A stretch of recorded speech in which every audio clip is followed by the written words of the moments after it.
I dated this man for nearly 2.5 years, and he nearly killed me. Very physically abusive, emotionally, sexually, all of it.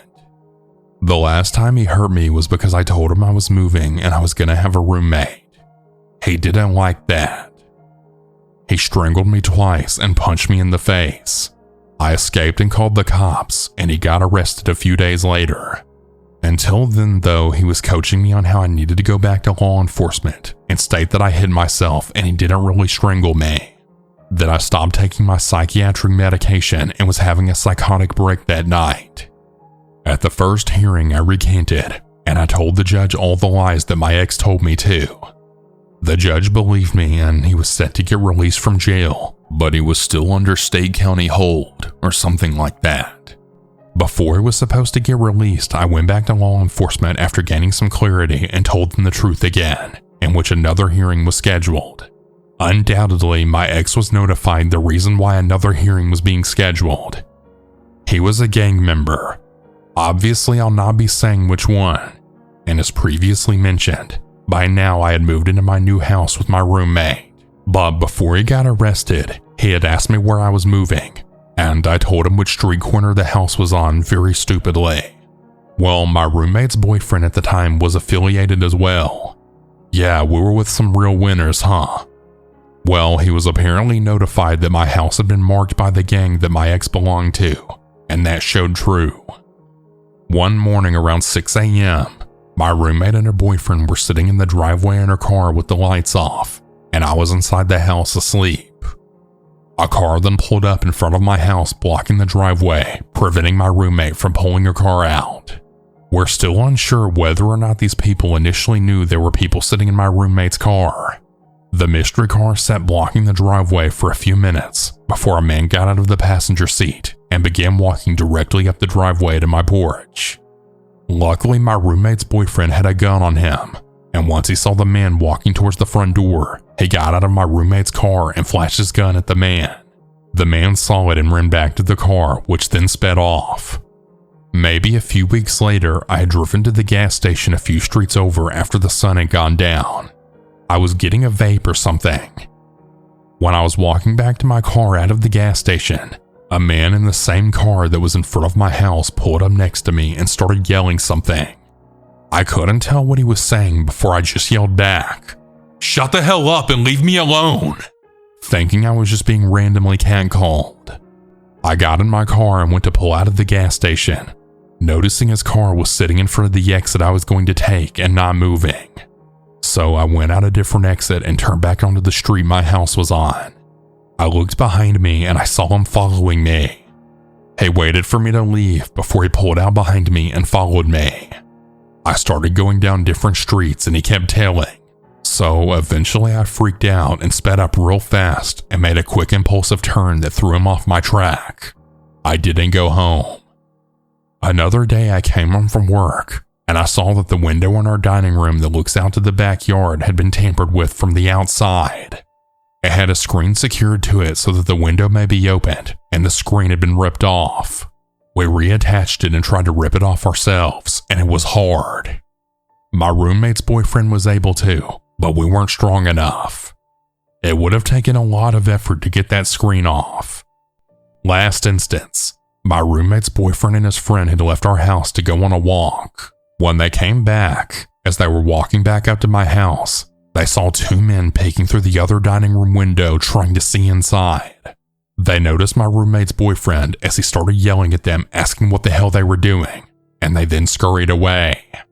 My ex and I's final hearing happened a few months ago, and I've gotten him locked up until 2036. I think that maybe his fellow gangbangers have realized that a man locked up for the next 12 years is not worth risking their freedom over anymore, and I've since been left alone.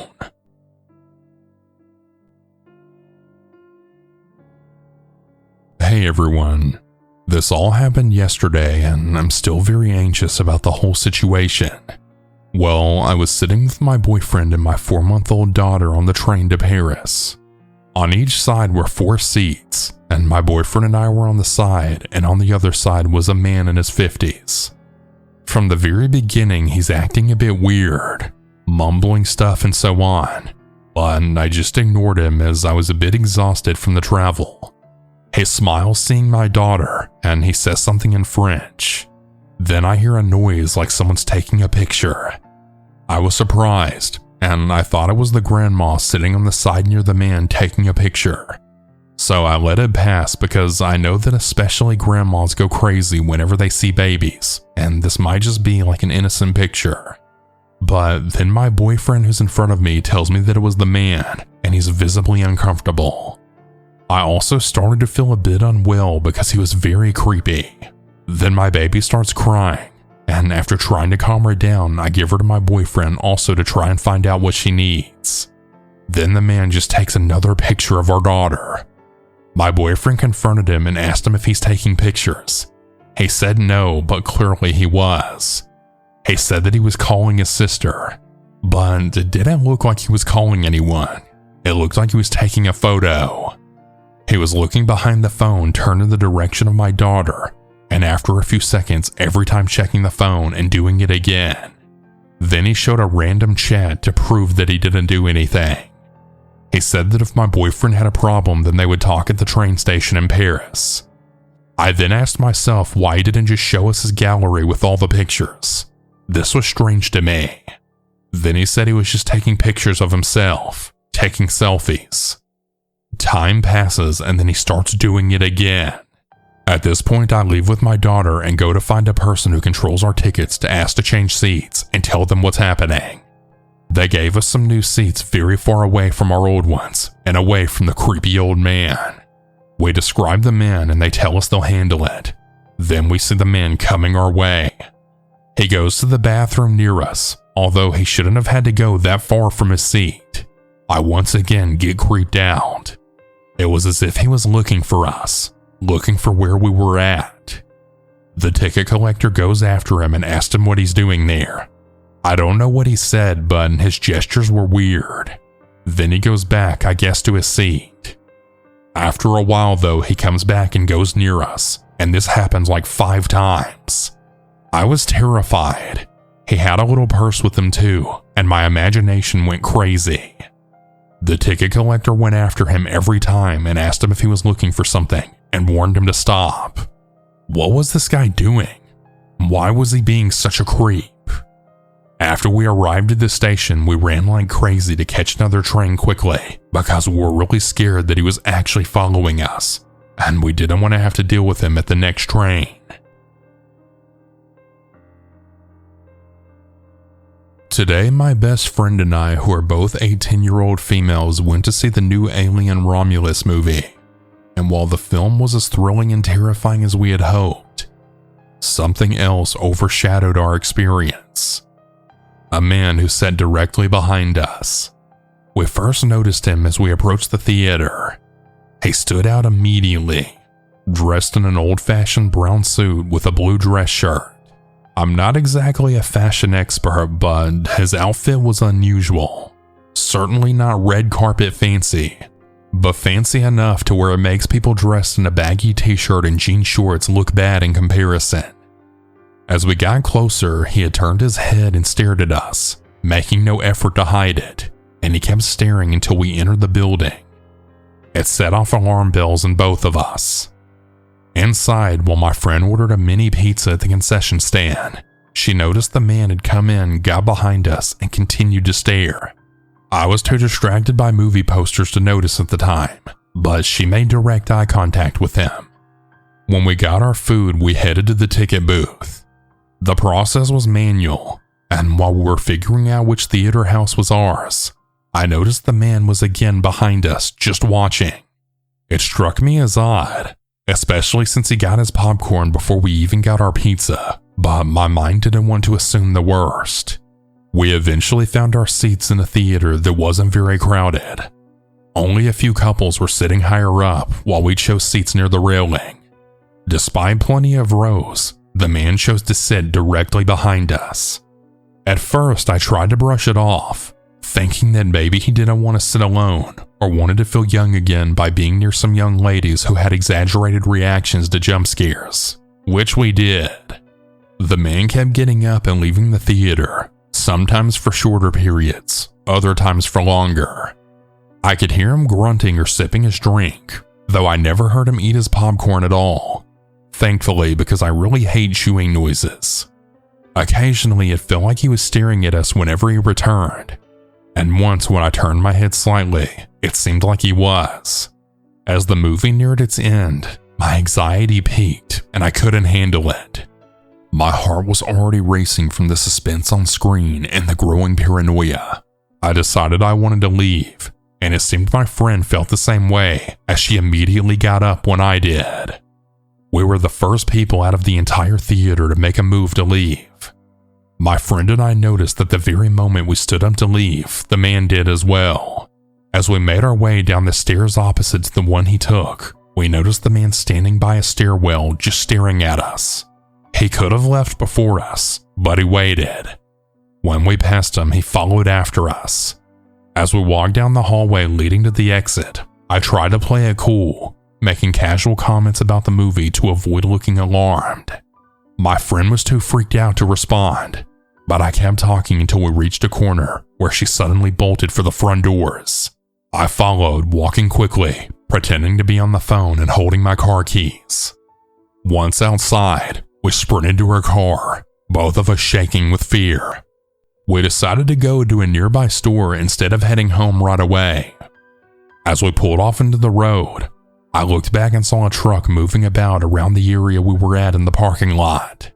My mind convinced itself that it was the same guy, but I had no proof to go off of. While we were at the stores, we discussed what had happened, both of us admitting to feeling a bad gut feeling. My friend had muscle tension in her shoulders, while I felt nauseous and endured a painful stomach cramp. After some time, we returned to the theater parking lot. There were now more cars and people around. She dropped me off in my car, and we agreed to meet at a nearby Walmart just in case. As I pulled out of my parking space, I noticed a truck of similar color to the one I'd seen earlier behind my car. My heart dropped, and I called my friend in a panic. The truck made an abrupt turn to get into the same lane as me, or so it seemed. But fortunately, there were enough cars at a stop sign to slow it down. We made several turns to lose the truck before arriving at Walmart. I want to clarify that we weren't sure if the truck was behind us or not. We just assumed the worst, and we did what we felt necessary in a scenario where we were followed. When we finished shopping, our anxiety had extinguished itself, and we both got home safely. Reflecting on it now, I feel a mix of embarrassment and sadness. Maybe I was overreacting. Maybe the man just liked those seats or was trying to be polite by letting us go first. Perhaps he had a bladder problem, which explained his frequent trips out of the theater. Or maybe my paranoia made me imagine that the truck was his. I don't know, and I feel a bit ashamed for assuming the worst. My friend and I love movies, and to run out of our favorite theater felt humiliating, especially if the man meant no harm. Was I overreacting, or was I really right to trust my instincts? The whole situation feels weird and creepy, made worse by watching a horror movie. The movie was fantastic though, just maybe not the best idea to watch it when your mind is already on high alert.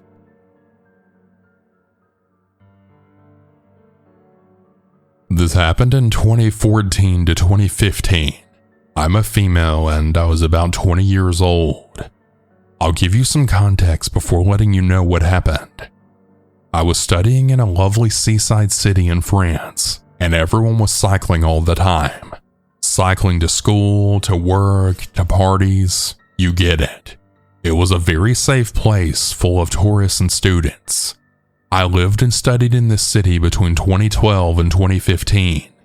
Up until the events I'm going to mention, I never ever felt unsafe, and I didn't hear anything from my friends either. In December 2014, my boyfriend took me to his engineering school's Christmas party. We were a large group of friends and mingled a lot. One of the guys from the group, whom I didn't know personally, left the party without anyone noticing. Well, a month later, he was found dead in the harbor, and the police never figured out what had happened. I went online to check if there was any news, and it's still a cold case. I didn't know him, but I think about it all the time. Was it because he was alone? Did he fall, or did someone push him? Why didn't anyone care to walk home with him? Needless to say, the city started to feel a whole lot less safe. But at 20 years old, I didn't have the same understandings of such things as I do now as a 30-year-old. My life carried on. A couple of months passed, and it was the beginning of 2015.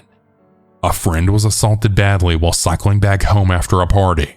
He was found in critical condition, his body lying halfway on the road and halfway on the sidewalk. His head had been smashed on the sidewalk step, and his jaw was completely shattered. He was a big guy in every sense possible, not the sort of guy you could push around easily. When he was recovering in the hospital, he couldn't make sense of what had happened.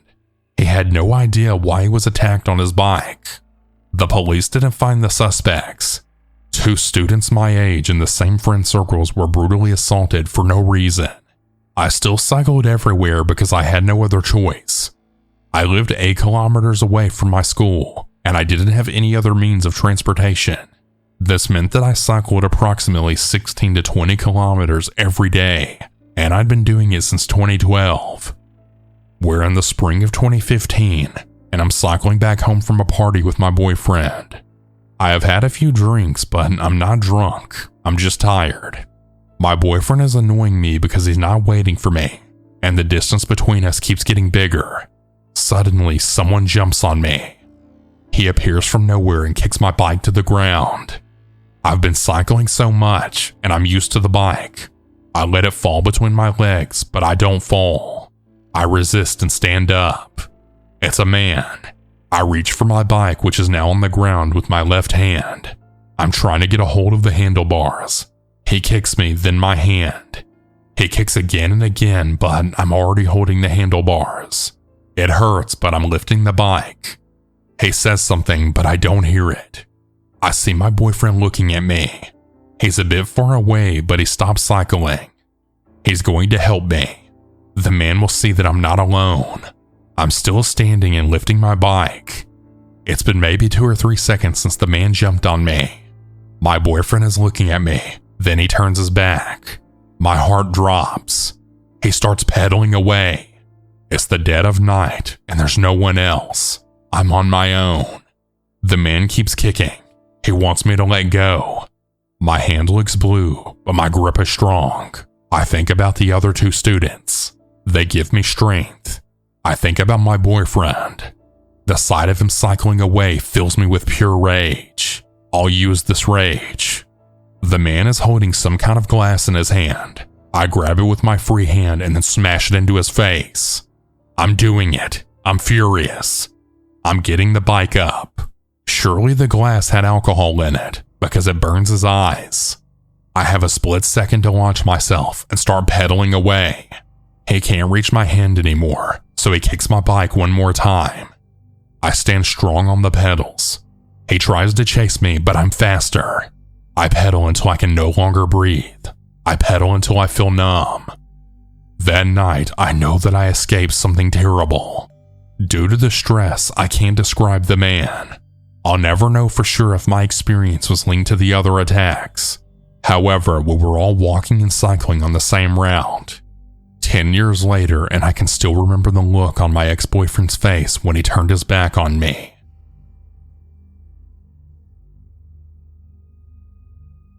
Warning. The following story mentions drug abuse, as well as attempted murder.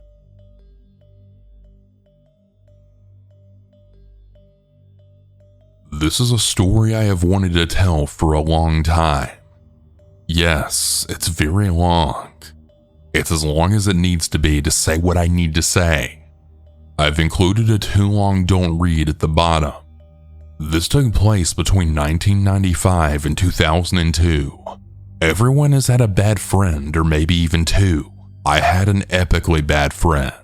If it hadn't happened to me, I never would have known that this strange mental disorder was even real, or that people could behave this way outside of Lifetime Channel movies. I grew up in northern Indiana.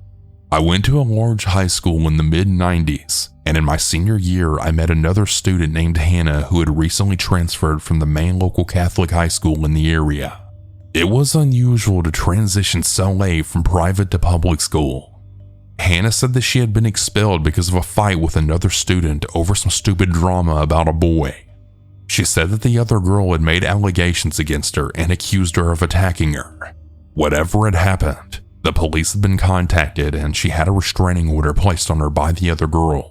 It forced her expulsion, and that was how I came to meet her. Hannah said none of it was true. She said that she never tried to hurt her. Later, I went to college in Indiana, and she went to college in Florida. One day, a friend of mine from the dorms ran into a guy that she had known from Catholic school back in my hometown. Once he left, she told me about this incident that had happened to him where these two girls were fighting over about which one was his girlfriend. Neither one of them was dating him, yet both of these girls thought they were in a secret relationship with him. The whole thing had been very strange. Then she said one of them was a girl named Hannah. The next summer I was back in my hometown, and Hannah was also. I hung out with her casually. I told her what I had heard about her. She said that she would tell me what really happened. She had a crush on this boy, but she had seen him talk to another student named Julie, and she became jealous. She said that she was convinced that this boy Mike wanted to be her boyfriend. She was sure Julie must have said something bad about her. Hannah said that Julie was popular and pretty and a cheerleader, and she hated everything about her, so she decided to try and see if she could push her to commit suicide. Hannah said it hadn't worked, but she had a nervous breakdown. I asked her what she had done. We went back to Hannah's house. Up in her bedroom, she pulled something out from the back of her closet. It was a set of books. One was a book on how to use dirty tricks to get revenge on people, and one was a book with a cartoon character on the front pulling the hair out, and it said in big letters, gaslighting. I know it's a common phrase now, but back in 1995, I had never heard of it. I asked Hannah what the book was about, and she said it was about how to drive someone crazy. She said it was simple. You just make them believe things aren't really true, or things that they think are real never actually happen. She told me what she really did to Julie a couple years back in high school. She had pretended to be friends with her.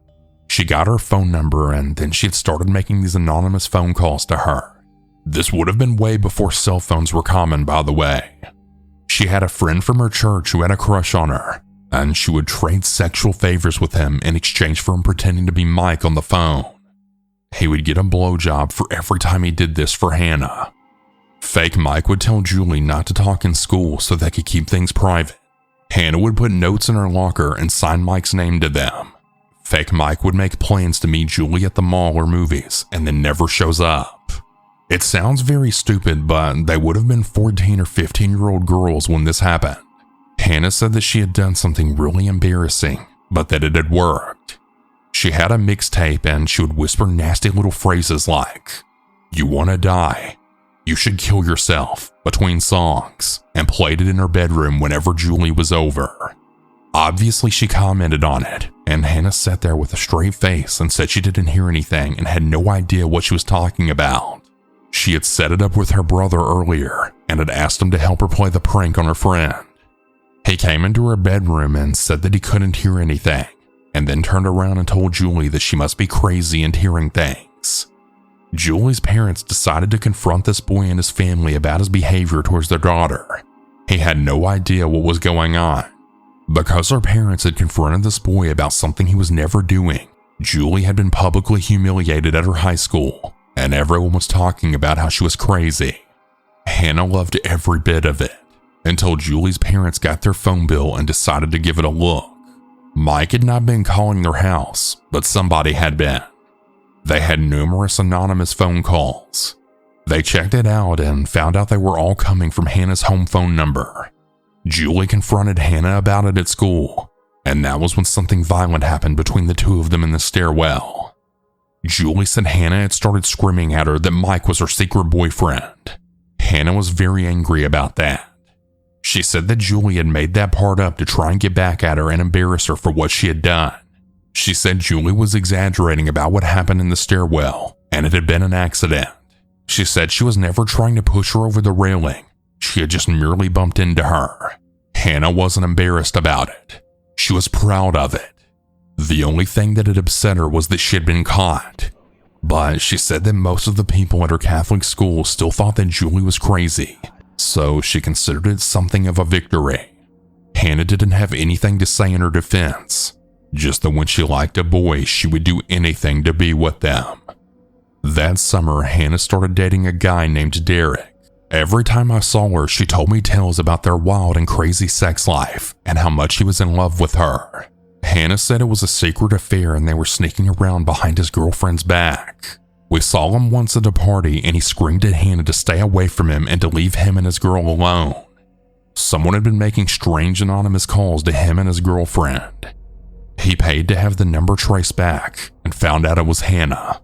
Hannah admitted that she had been trying to break them up because he was taking too long to do it himself, but that she had overplayed it and now he was angry and had broken things off with her.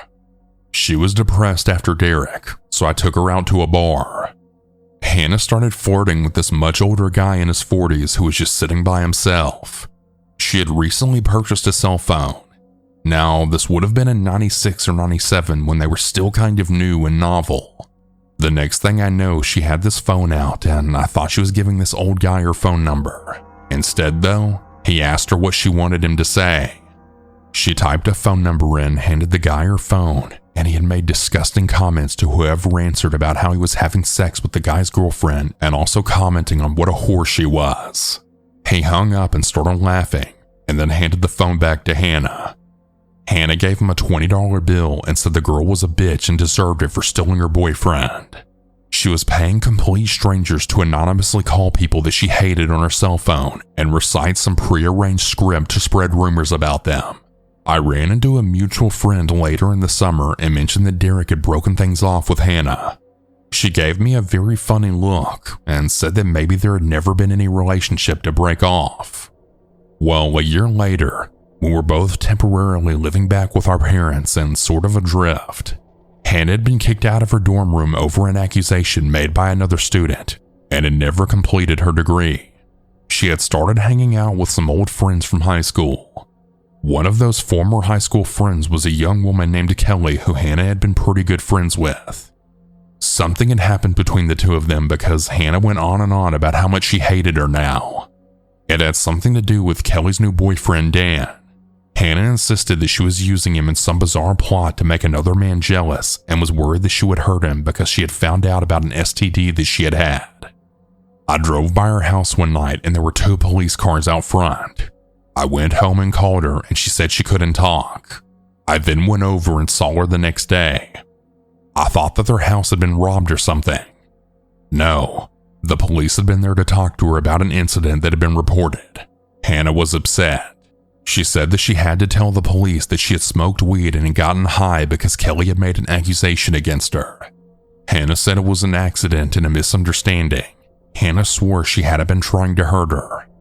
The day after Hannah told me about how much she hated Kelly, apparently she had called her up and said that she wanted to talk to her about something. She and another friend had shown up and the 3 of them had gone out to some local overlook to smoke a joint. The other girl waited down below for the 2 of them to talk privately. Hannah had asked Kelly to look at something, and when she turned her back, Kelly said that Hannah grabbed her and tried to push her off the ledge. They were about 100 feet up in the air, and she would most likely have been killed by the fall. Kelly said that they fought back and forth. She regained her balance and it took off screaming about what Hannah had tried to do to her.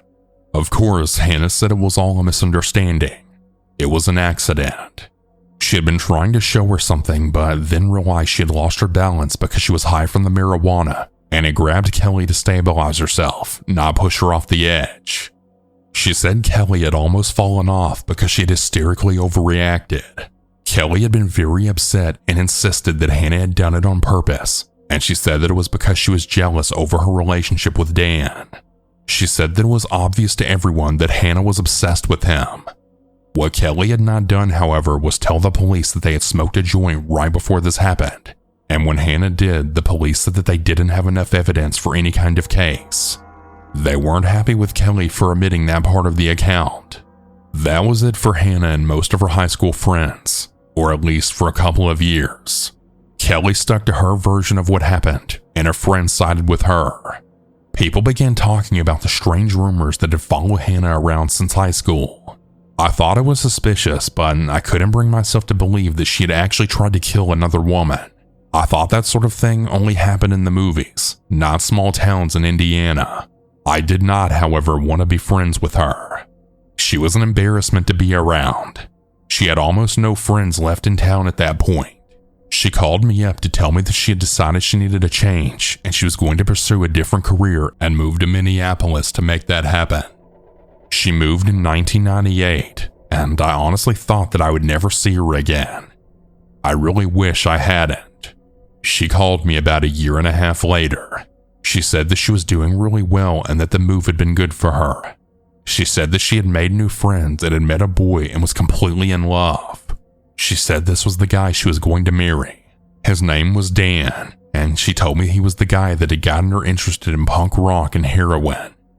I kind of paused when she said that. I wasn't any kind of angel in my 20s, but I never even dabbled in hard stuff like that, and it didn't sound very good. Hannah insisted that it wasn't a habit. She said it was amazing and easy to control as long as you were careful. This was a complete change in lifestyle and scene. Before this, she had been something of a hippie chick, but that was all gone now. At that point, her life revolved around hair, punk rock, heroin, and Dan. She wanted to come back for a visit. We went to the mall and she had stopped at a kiosk and said she wanted to buy a cell phone. She lived 8 hours away in a completely different state with a completely different area code. We got into a small argument about it.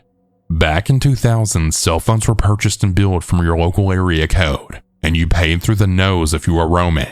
Hannah said to just drop it because she had done her research and it would be fine. She bought the phone and listed her boyfriend Dan as the main user on the registration. She left, and I noticed that she had left her curling iron behind, and I thought I would surprise her by calling her new cell phone. She had set it up at my house, and I got the number from the caller ID. No one picked up. Instead, it went to an answering machine for Dan. The same Dan that had been dating Kelly years earlier, and the same Dan that Hannah had been accused of being obsessed with. There was no doubt about who it was. I hung up and I wondered why she had lied to me about who her boyfriend really was. A couple of minutes later, Hannah called me back on her original cell phone. She played it off as a coincidence that I just called that other number. She said that she had run into hometown Dan and his friends and he had lost his phone, so Hannah had done him a favor and given him the one that she had just purchased.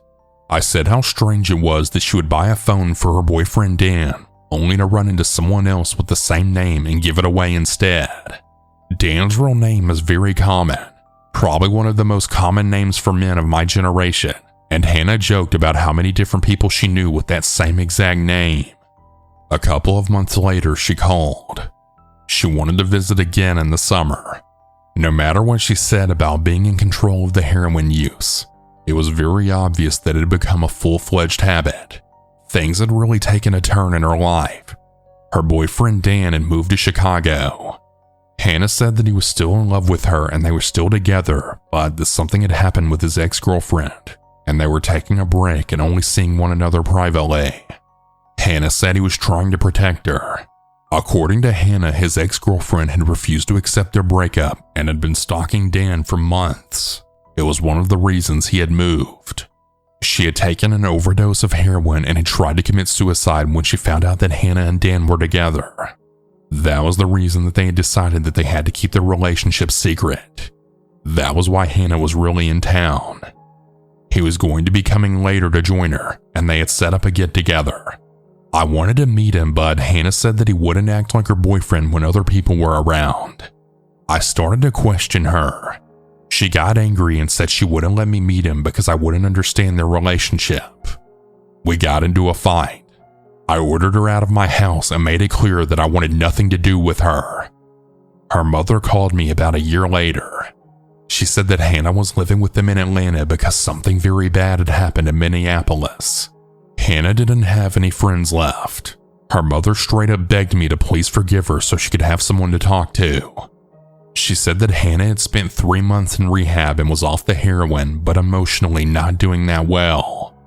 She said she had to make a trip back to Minneapolis to take care of some things and to pick up some of her stuff. Her mother was worried that being back there and around her old friends would trigger her to want to use again. She said it was very important that Hannah not relapse. If she did, the consequences would be severe. She wanted me to go with her. I said I would. Hannah wouldn't tell me what happened. She just said that someone had almost died and it had been an accident, but it still had been her fault. She drove into town to pick me up for our trip to Minneapolis, but said we have to stop somewhere else first. We went to the old bar downtown that we used to hang out in when she had lived in town. She said that she had to meet someone. Some young woman walked in, and Hannah walked over to her and hugged her and had started crying. She was apologizing all over the place and kept telling her that she needed her to realize that it had been an accident. The woman said that she forgave her, but that her life had been really difficult since what happened, and that she couldn't have anything to do with Hannah anymore and could no longer be friends with her. Hannah asked if she had ever spoken to her ex-boyfriend and had a chance to work things out with him. She said no. He was mad at her and he refused to talk to her. Hannah said that he had a new cell phone and she gave her the number just in case she changed her mind and wanted to get a hold of him. She left. I was sitting there totally confused by what I had just witnessed. I was really uncomfortable with what I had heard. I asked Hannah if the ex-boyfriend she was talking about was hometown Dan. She said no, someone else that I had never met. Hannah said that she and her Dan had broken up because he was still using heroin, and she said it was too painful to talk about him. She said it was so painful that when we got to Minneapolis to please not bring him up. She said that her friends knew not to mention him around her, and she asked me not to also. We got to Minneapolis, and the young woman we were staying with actually turned out to be one of Hannah's former roommates. That is when I found out what really happened and what Hannah had been refusing to talk about. It turned out that the girl from the bar had been the other roommate, the one that had almost died because of something that Hannah did. We settled in and Hannah said that she could explain what happened a year ago. A year ago? That was the first time I realized that this had happened much longer in the past than I thought. The former roommate said that she was happy that Hannah was clean, but she needed her to explain why she had tried to kill the other girl. Those were her words. She wasn't calling it an accident. She said she was there, she saw it, and Hannah had done that to her on purpose, and she wanted to know why. This is what she described. Hannah had a friend from Indiana that had broken up with her boyfriend Dan after Hannah had told her that she found out he was cheating on her and had gotten another woman pregnant. Hannah invited her to live with her up in Minneapolis to get away from him and start over. She had no idea that Hannah was a heroin user. She did not like Minneapolis. She had experienced a run of bad luck the couple of weeks she had been there, and even though Hannah kept trying to convince her to stick it out to see if she would like it, she had decided she was going to leave and go back home. She regretted her breakup with Dan. She wanted to talk to him and see if they could work through it. They had been together for almost 2 years. She was worried because she had lost touch with him. Hannah had been able to track down his phone number for her through some mutual friends, but no matter how many times she called or how much she begged, he refused to answer her calls or call her back when she left messages. She was upset, and she told Hannah that she was going to stop by his apartment to see him on her way back to Indiana. She was supposed to be leaving within a day. Hannah kept insisting that she would like heroin if she would just try a little bit of it, and had been pressuring her very hard to join in with everyone else. The roommate was angry about that. She said Hannah knew she was scared and didn't even want to try it. Hannah had promised her that she would be safe, and promised her that it would be a very small dose. Hannah said she knew what she was doing. She gave in. Hannah bought the heroin, and she bought a lot more than normal, which she said was for a party later on. She prepared the needles and said she had just used a small amount. Instead, she had used all that she had bought, which turned out to be way more than was necessary to kill all of them. Hannah had given the girl the injection, and she slumped over immediately and stopped breathing. Hannah had then moved on to the other roommate, and told her everything was fine in the other room and that she was enjoying herself. She had tried to convince her to take her dose, but she wanted to check on the other girl first. Hannah walked over and had an imaginary conversation with the young woman who was completely unconscious and tried to convince the other roommate that she was fine. She went to go check on her herself and immediately saw that she wasn't even breathing and started screaming at Hannah about why she was lying. She ran for the phone, and then Hannah ran after her. She dialed 911. Hannah then grabbed the phone and hung it up.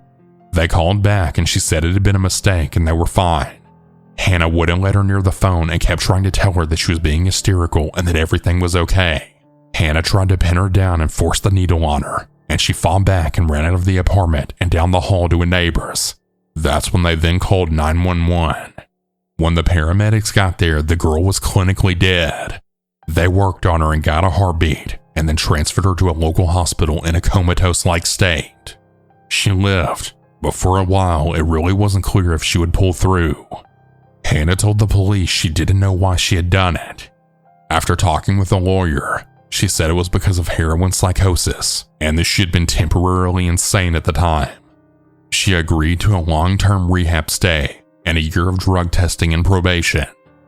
After that, the charges against her were dropped. That had been the reason that it was so important Hannah did not relapse.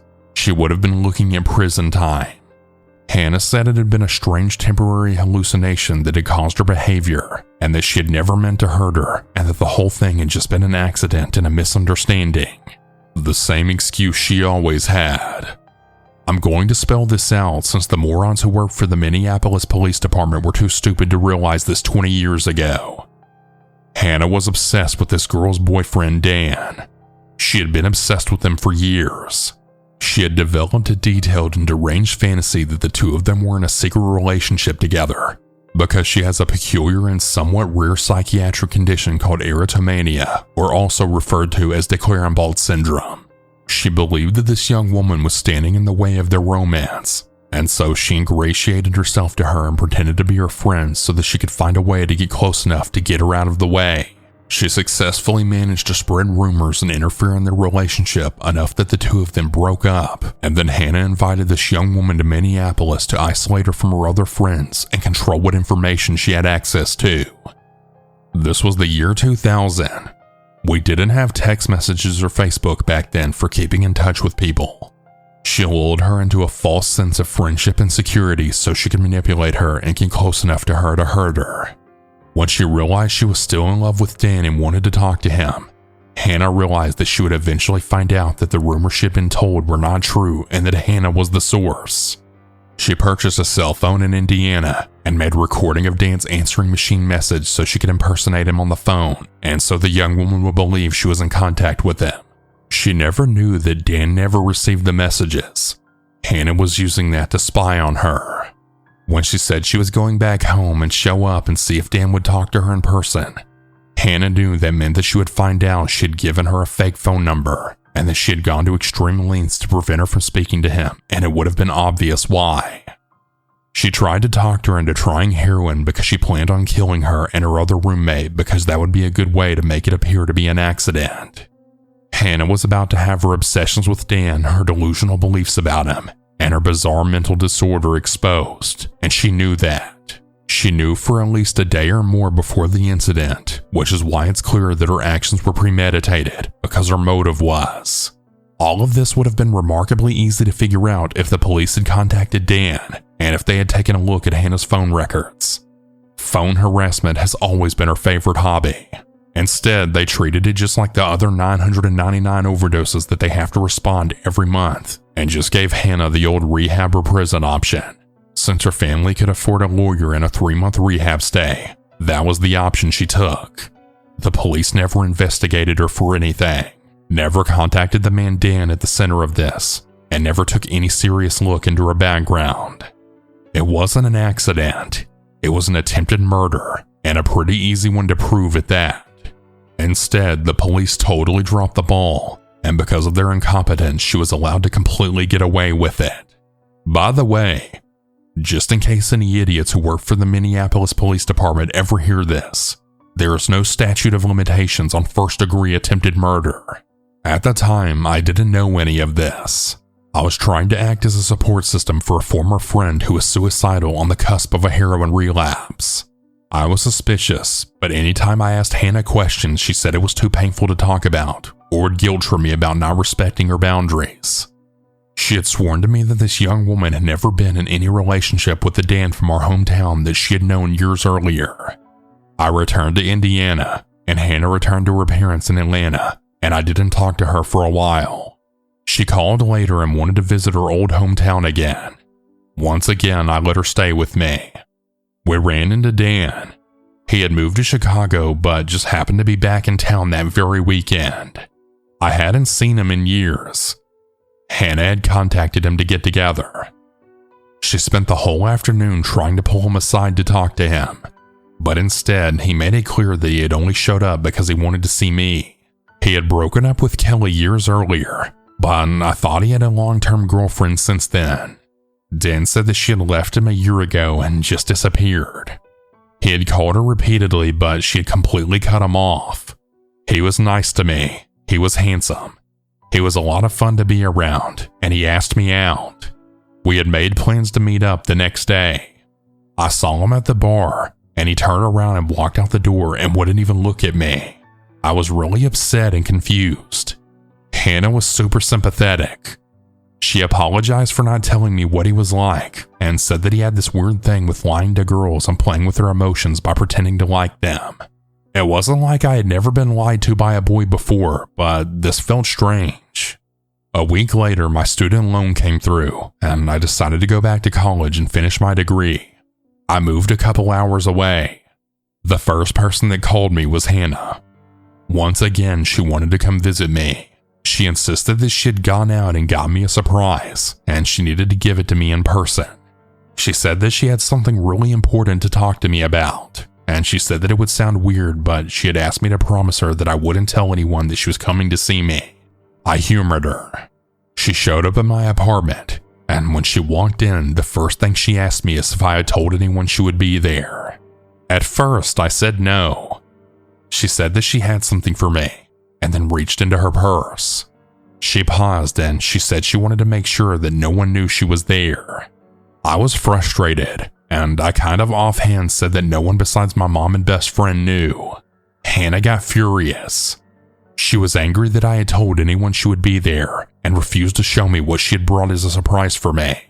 She went and locked it in her glove compartment because she said she didn't want me to snoop in her stuff and find it. She kept saying she wanted to talk to me about something, but that the time wasn't right. She decided to go home a day early. Then one day, a couple of weeks later, right out of the blue, she just showed up on my doorstep one evening. I was on the phone with my best friend, who by the way went to the same Catholic high school as Hannah, and while not close friends with her, knew who she was. I was talking to her when I saw Hannah walk up to my front door. It was an 8-hour drive from Atlanta to Indiana. I got up and opened the door, and I still had the phone right up to my ear. When I opened it, Hannah had her head down, and she had one hand inside her purse. I said her name, and she looked right up at me and pulled something purple from her purse. She saw that I was on the phone, and then swiveled around and put whatever she had been holding in her hand back in her bag. She was acting very strange, and she was shaking, and I was really worried. I asked her to come inside. At that point, I was convinced that she was back on heroin, and that had been the secret she'd been trying to talk to me about for months. She said that she was upset about a boy and needed to talk to me. She said that she had something that she wanted to show me, and she reached into her purse and pulled out a handgun. It was a purple and black revolver, and I realized from the color that it was what she had pulled from her purse when I had first answered the door. She said that she had been checking to make sure the safety was on, and that I was lucky that she hadn't accidentally shot me because I had startled her. She said the gun was because she was back on heroin, and she was scared of the part of town that she had to go in order to buy it. I didn't know it back then, but revolvers don't have safeties. She told me about a musician in Atlanta that she had met, and she was really frustrated because he had a girlfriend, and she hadn't been able to find a way to get him to pay attention to her. She wanted me to tell her what I had done to Dan so she could use it on this guy. She told me he was still talking about me months later, and she wanted to know why he was still interested even though we hadn't talked since the previous summer. From my point of view, he wasn't. He had ghosted me months earlier. Hannah kept insisting that I must have done something to him. It was like she was implying that I had hypnotized him or something ludicrous, and she wanted me to tell her. I clearly explained that I hadn't done anything, and he ignored me and then never returned my phone calls after I tried calling him. She cried and drank for a couple of hours, and then turned around and drove 8 hours back to Atlanta in the middle of the night. Just for the record, Hannah was the one who gave me Dan's phone number. After this, something very strange seemed to get set into motion.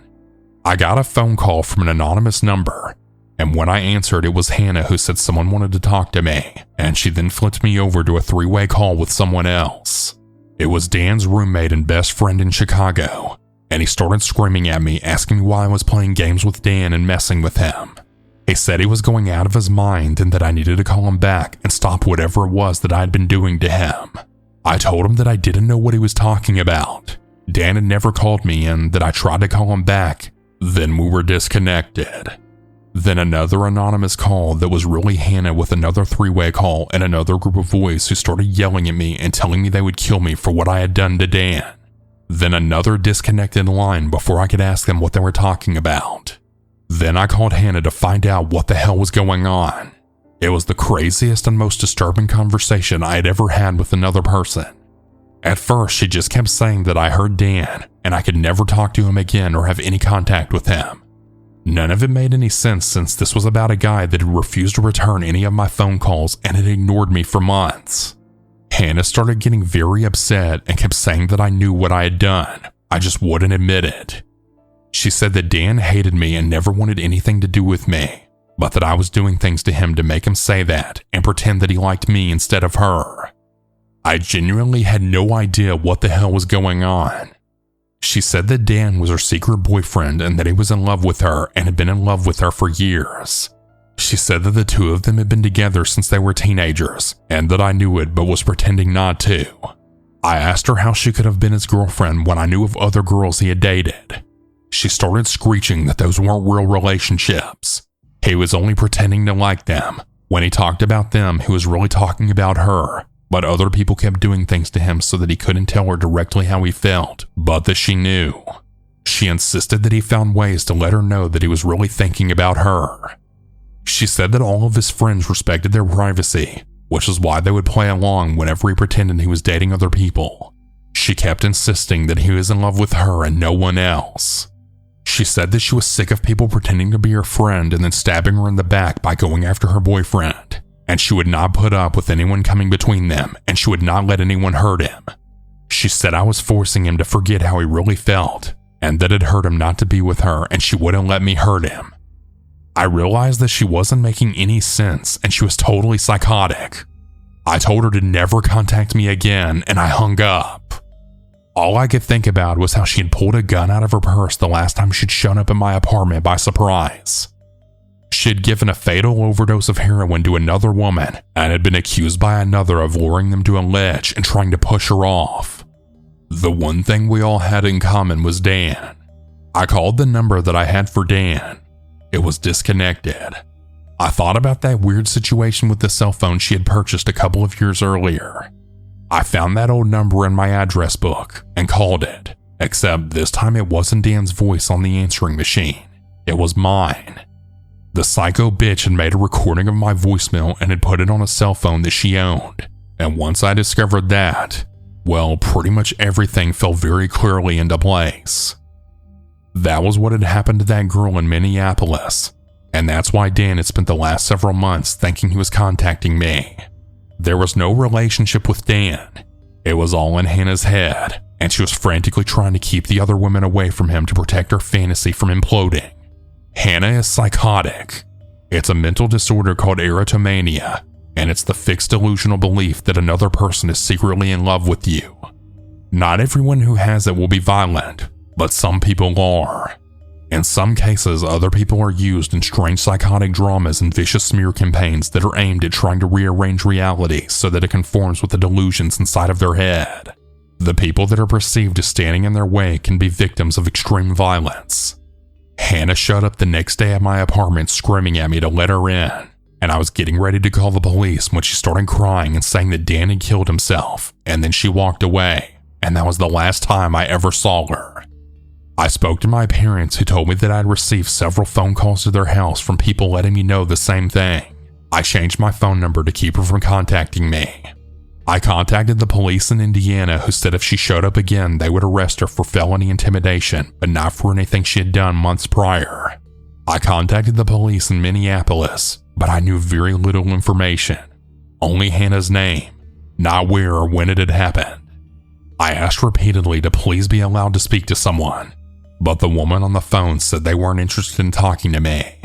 I then moved so she wouldn't know where I lived.